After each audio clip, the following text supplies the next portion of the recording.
السلام علیکم ورحمۃ اللہ وبرکاتہ۔ سامعین، آؤ دین کے اصول سیکھیں۔ سبق نمبر 6 میں ہم آپ کا استقبال کر رہے ہیں۔ آج کے اس سبق میں ہم گے کہ نبیوں کی بعثت کا، نبیوں کے بھیجے جانے کا مقصد کیا ہے۔ انسان ایک مخلوق اور غلام ہے، تو ضروری ہے کہ اپنے پیدا کرنے والے کو پہچانے اور یہ جانے کہ اس کا پیدا کرنے والا اس سے کیا چاہتا ہے اور اسے کس لیے پیدا کیا ہے۔ تو یہ سب کچھ انسان خود جان نہیں سکتا، اسی لیے اللہ تبارک و تعالی نے سمجھانے کے لیے نبیوں کو بھیجا۔ انسان فطری طور پر کسی نہ کسی دین کا محتاج ہوتا ہے، تو ضروری ہے کہ کوئی ایسا دین ہو جسے وہ اختیار کرے، اور پھر اس دین کا صحیح ہونا بھی ضروری ہے۔ تو صحیح دین تک پہنچنے کے لیے اللہ تبارک و تعالی نے رسولوں کو بھیجے۔ انسان ایسے راستے کا محتاج ہے جو کہ اسے دنیا میں اللہ تبارک و تعالی کی خوشی اور آخرت میں جنت اور اس کی نعمتوں تک پہنچائے۔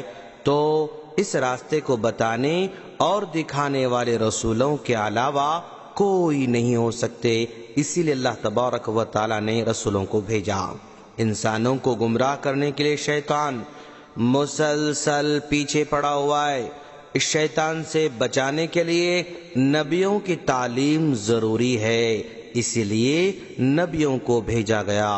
انسان طبعی طور پر مہذب بھی ہے اور شہری بھی ہے، تو اس کا مخلوق کے ساتھ جمع ہونے، رہن سہن اختیار کرنے کے لیے ضروری ہے کہ کوئی ایسا قانون ہو جس کے ساتھ لوگ انصاف قائم کریں، ورنہ ان کی زندگی جنگلیوں جیسی ہوگی۔ اس قانون کو سمجھانے کے لیے نبیوں کی ضرورت تھی، اسی لیے نبیوں کو بھیجا گیا۔ ان نبیوں کا کام لوگوں کو توحید کی دعوت دینا اور شرک سے روکنا تھا۔ اللہ تبارک و تعالی کا فرمان ہے، اعوذ باللہ من الشیطان الرجیم، بسم اللہ الرحمن الرحیم، وما ارسلنا من قبلک من رسول الا نوحی الیہ انہ لا الہ الا انا فاعبدون۔ سورہ انبیاء آیت نمبر 25۔ آپ سے پہلے جو بھی رسول ہم نے بھیجا ہے اس کی طرف یہی وحی نازل فرمائی کہ میرے سوا کوئی سچا معبود نہیں ہے، بس تم سب میری ہی عبادت کرو۔ ہر نبی کی سب سے پہلی دعوت بھی یہی تھی۔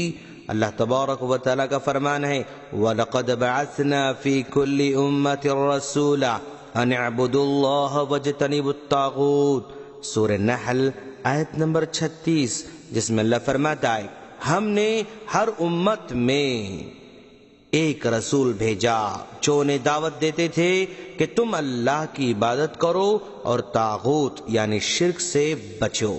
طاغوت کا کیا مطلب ہے؟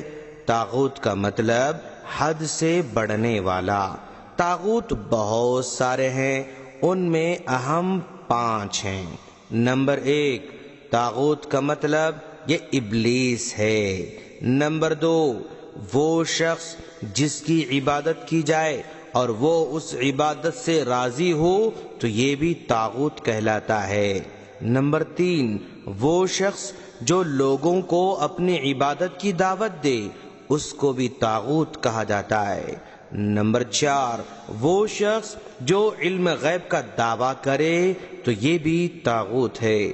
نمبر 5، وہ شخص جو اللہ کی شریعت کو چھوڑ کر انسانوں کے قانون پر فیصلہ کرے تو یہ بھی طاغوت میں شمار ہوتا ہے۔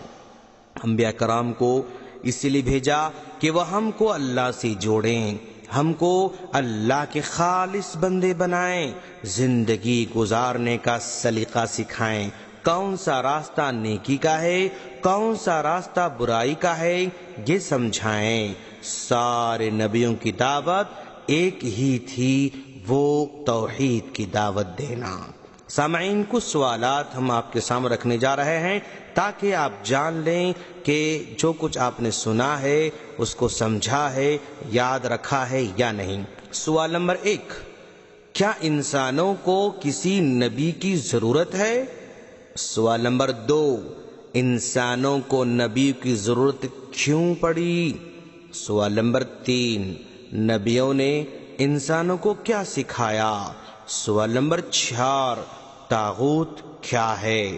سوال نمبر 5، کیا کیا چیزیں طاغوت میں شامل ہیں؟